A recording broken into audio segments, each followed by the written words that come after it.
Таш Мойнок айыл өкмөтүнүн ветеринары Мамыкеев Асандын жумуш күнүнүн бир үзүндө. Бүгүн Асан байке бул үйдөгү уйлардан бруцеллезго кан алмакчы. Бул иш-чара кандай өтөт, чогуу күбө болуп көрсөк. Чүй облусунун Таш Мойнок айыл өкмөтүнүн ветеринары Асан Мамыкеев бул кызматты тандаганыма өкүнбөйм. Азыркы күнгө чейин эч тажабай, тескеринче өз ишимен канаттануу алам дейт. 6 айылды жалгыз тейлеп, мал жандыкты ылаңга учуробосун так көзөмөлдөп, айыл тургундарынын алкыш угуп келгенине 15 жылдын жүзү болду. Уйду касы кармалап туруп биз өкмөт ушундай каржылады да, уйдун кулагына мондой бирка тагып туруп, анан кан алып туруп, канды лабораторияга беребиз. Ошол лабораториядан результат чыккандан кийин эгерде положительный чыгып калса, ошол уйду сойдуруп через колбасный цех. Анан колбасына өткөзгөндөн кийин ошонун 75%-ин өкмөт өзү каржылап төлөп беребиз деп бизге ушундай эмелерде договор берип, ушундай айыл өкмөттөр менен договор кылып, постановление чыгарып, уйлардан кан алып атабыз да.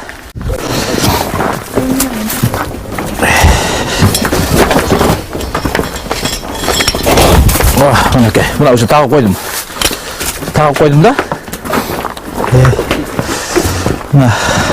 Ошондо мына уйдун кулагына тиги кишинин фамилиясы жазылып, уйдун өңү түсү жакшы жасылып кулагына бирке тагылды да. Например, 81 болуп калды да, 81. Эми ушундан кийин таккандан кийин кан алабыз.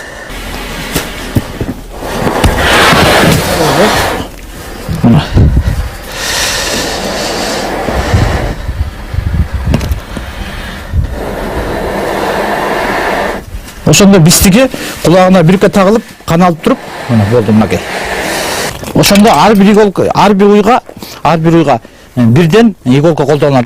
Биз баягы бруцеллезго кан алып кулагын шуп кететкенден кийин бул момун сопроводительный менен номердун биркасын жазып 81 Алапарадо Аратовский, мазь, светлобурый, корова, пол, возраст деп туруп Жумашев, айылдын адресин и дом номерин, анан телефон номерин, например, 0555 94 61 04 деп колго көрсөтөбүз да. Например, 2 үй болсо 2 үй, 3 үй болсо 3 үй. Андан кийин ошол эле буну бүткөндөн кийин бул лабораторияга сопроводительный жазып, направление жазып, мынакей Таш Мойнок айыл округу село кызы бирлик деп туруп, порядковый номер менен биркасы менен бул жерде фамилиясы жок, только заключение кылып туруп, ушундай кылып туруп биз лабораторияга тапшырып атабыз. 2-3 күндө чыкканда бул жерде заключениеде положительный деп же отрицательный деп чыгат. Эгерде положительный болсо, уйду сойдуруп туруп, колбасына өткөрүп туруп, эгерде колбасадан канча сом болсо, ошол 75%-ин министерство өзүбүз биз төлөп беребиз да, только тиги положительный чыккан уйларга. Асан байкенин иш күнү күндүн чыгышы менен таң эрте башталат. Адаттагыдай кайсы бир айыл тургунунун малы ылаңдап чакыргандардын тизмесин түзүп алып, ооруган жандыкты даарылаганы жөнөйт.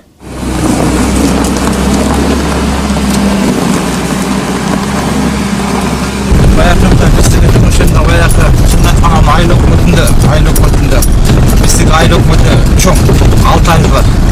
6 айылда ошо кара малы бар, эркинде койлору бар. Ошонун маалында чыкканда узуз менен барып, ошол элдерге өзүбүздүн көмөктү көргөзүп турабыз. Мен баягысын айтканда биздики узуздун баардыгы платный.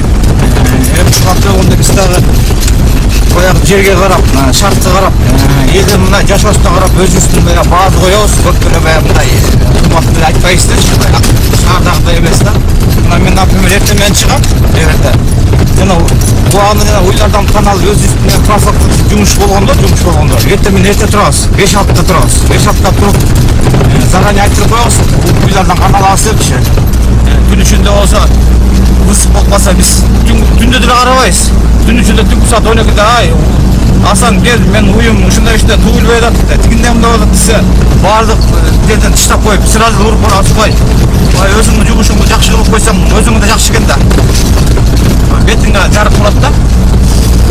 Мына мен азыр сиз менен бияктан ызык болуп калды.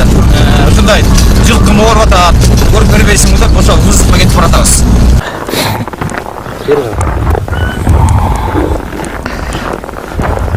Кандай? Кандайдан чыкты? Эмне болду? Жылкыга сакоочко ооруп атат. Канча? Экөө ооруп атат. Башкасы жокпу? Башка жок. Сен көрөлү деп энчи эмне дарыларың бар? Шықта отурам бе? Жарық қалып шықсаң, мында қарайчы қараңғы екен. Қаяғы тамақ жел бе дағы? Тамақ жел ғой, сақылы тұрғыр атасыз. Мына. Мына жылкынын сакоосу деп коет, сако. Сако кыргызчасы, орусчасы мыт деп коет да. Сако болгондо мода лимфатический узел бар. Лимфатический узел маяк. Кебетер бестинде эле баягы тамагы сооргондо маяк чыгып калат го, жанакы бес чочу мына көрдүңбү, мына шишик мынакей. Карачы, мына астында шишик, карачы мына. Мына астында шишик. Мен келгенге чейин эми жыгып жууп тазалап коюп да, буга эми антибиотик ачыш керек. Буга шаарда вет аптекада антибиотиктер көп. Анан кийин эң жакшы антибиотик буга аталган антибиотик гентаприн деген антибиотик бар. Бул жылкынын весине жараша атылат да, 1 куб 10 кг. Ошондо мына жылкыга 300 кг деп туруп, 300 кг болжолдоп туруп, ошо гентаприн 100 грамын 3кө бөлтүрүп салып, 3 күн салып койсо эле ушул жылкы айыгып барат. Күнүнө жок дегенде 10 чакты үйгө барып мал жандыкты даарылайт. Албетте жалгыз болгондуктан кээ бир учурда жетишпей калган учурлары да болот. Мал чарбачылык Кыргызстандын экономикалык жактан өнүгүп өсүү жолдорунун потенциалдуу системасы. Ата бабабыздан келе жаткан мал багуу салты менен азыркы күнгө чейин кызуу алектенген жарандарыбыздын саны өлкөдө арбын. Улуттун дени сак болуш үчүн биринчиден мал жандыкты тийиштүү деңгээлде карап, туура багып, өз убагында эмдөөлөр жүргүзүлсө, адам саламаттыгына эч кооптуу учурлар жаралбайт. Андыктан мамлекет Европалык Союз, Дүйнөлүк банк менен биргелешип демилгени колго алып, ветеринарияга акыркы жылдары чоң көңүл бөлүнүүдө. Көптөгөн стратегиялык пландар ишке ашып, ветеринарлар жетишпеген каражаттар менен камсыз болууда. Буга мисал Таш-Мойнок айыл өкмөтүндө жыл сайын өтүлүүчү эмдөөлөрдө малга долбоор каражаттап берген вакциналар пайдаланып, мал алаңы кескин түрдө төмөндөйт. 86 жылдан бeri ресторан болуп иштейм. Техникум бүткөндөн кийин институтту иштедим. Өзүм профессиямды сүйгөн үчүн ушуга чейин иштеп жүрөм. Балам дагы ветврачтын окуусун окуп, ал дагы ошо окуудан келгенде мага көп жардам берип атат. Эми жанакы биз ушундай иштеп атканда бизге окшогон РФ1 деген долбоор келип атат. Жанакындай эле мына уйлардан кан алып, жанакындай бирка таккан жумуштар келип атат. Ушула келип турса бизге да жакшы экен, кызыгып, өкмөт өз акча төлөп берсе кызыгып иштеп атабыз баарыбыз тең эле. Эми азыр мынабы бул чын айтканда профилактика жумуштардын бүтүн баардыгы биздики кыш түшкөндө кичине токтоп калат.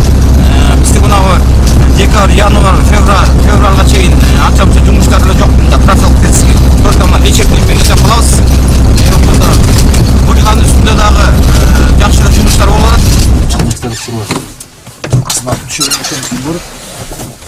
Өлкөбүздүн ар бурчунда ветеринарлардын көпчүлүгү менчик кызматкерликке өтүп кетишкен. Бул азыр эң ыңгайлуу жол дейт кесип ээлери. Себеби мамлекетке иштесең айлык акыны күтүп, өкмөткө көз каранды болуп калуу маселеси жаралат. Менчик адистер чакыруу боюнча барып элдин малын карайт. Эрте чакырбайсыңар, врач бир жумада чакыр. Эрте чакырсаңар эрте айыгат. Кеч чакырсаңар кеч айыгат дегендей. Муну таң коюп отурбайсың да? Муну жыгыш керек.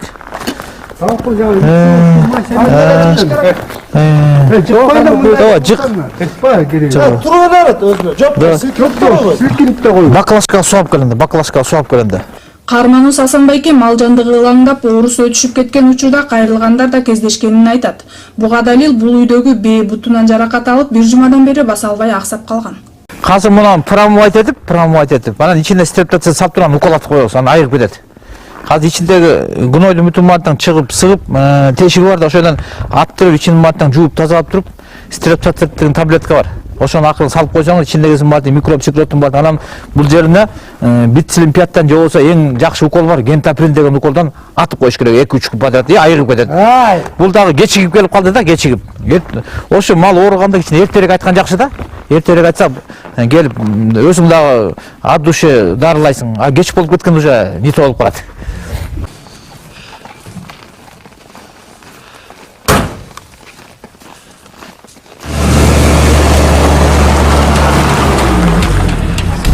Ветврачтар айыл өкмөттөрдө жер-жерлерде ветврачтар жетишсиз болуп атат. Жаңы келген балдар, например, ветврачтын окуусу бүтүп жаңы келген балдар иштей албайт, чын айткандачы. Илгеркидей сайыс убагындагындай совхоз деген жок, колхоз деген жок. Азыр келсе жакшы иштей албайт. Ошон үчүн мына айдарлык техникага жанагы үйүстагы мугалимдер үчүн атайы практикага айыл жерде жиберсе, мен ушул жолга чейин практиканы алып, практикада мага кирелек. Келсе бизден үйрөнсө, бизде да өмүр бою ушундай ветврач болуп иштей бербейсиздер, бизде пенсияга чыгабыз, тартаябыз дегенде биздин жолубузду баса турган балдар керек. Жандыктардын ээлерине эскертүү кетчү жагдай, эгерде кайсы бир үйдөн ылаңдаган мал аныкталса, аны сатып же союп таратып жоготуу туура эмес. Мындай кадамдар коомчулуктун саламаттыгына өтө чоң залакасын тийгизиши толук мүмкүн. Жана билип туруп төмөнкүдөй ишке барган адам мыйзам чегинде жоопко тартыларын эстен чыгарбоо зарыл. Мал ылаңга шектелсе, ветеринарга кайрылуу сөзсүз түрдө абзел. Баягы биздин жумуштан чынын айтканда баардыгына тегиз боло бербейт. Бизде проблемалар бар дегендей.